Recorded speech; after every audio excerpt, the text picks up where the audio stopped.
I think people really believe that, if I was innocent, I would go to trial and I'm going to be found not guilty and everything's going to be great. And we know that that's not true.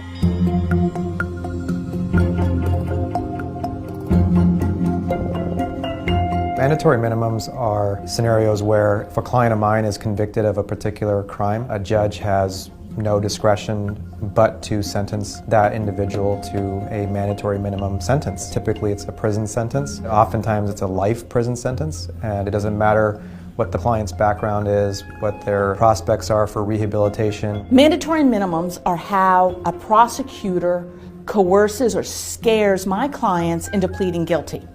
They don't want to risk 20 years. They're innocent, they didn't commit the crime, but all of a sudden a trial becomes a crap shot of an all or nothing equation. That's not a system that's based in truth. It's not a system that's based in being fair to people. It's a system that is just letting prosecutors wield their power however they please.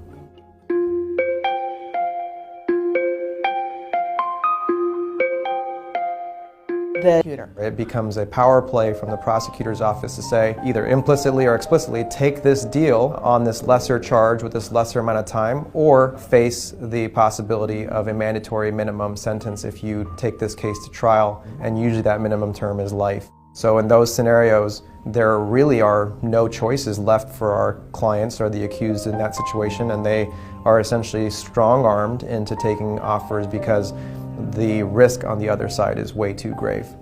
And very few people are willing to gamble with 20 years of their life. Even people who are innocent will plead guilty to a charge that doesn't have a mandatory minimum rather than facing the potential consequence of a 20-year mandatory minimum.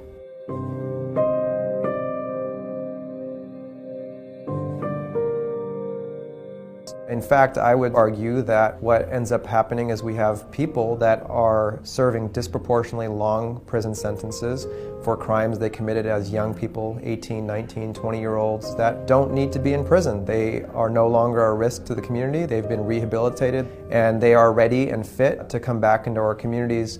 One of my colleagues had a case where his client was charged with a burglary of a dwelling. In this case, no one was in the home. It actually belonged to a family member of his. There was some evidence that he wasn't supposed to be there, and he took one can of beer. So they were able to charge it as a burglary. And due to the mandatory minimum requirements in Florida, that client went to trial, was found guilty, and got 15 years for going to a family member's house and taking a can of beer. Not a lot of people get involved in their local elections and electing the district attorney or the state's attorney, and that is the person that defines criminal justice in your county.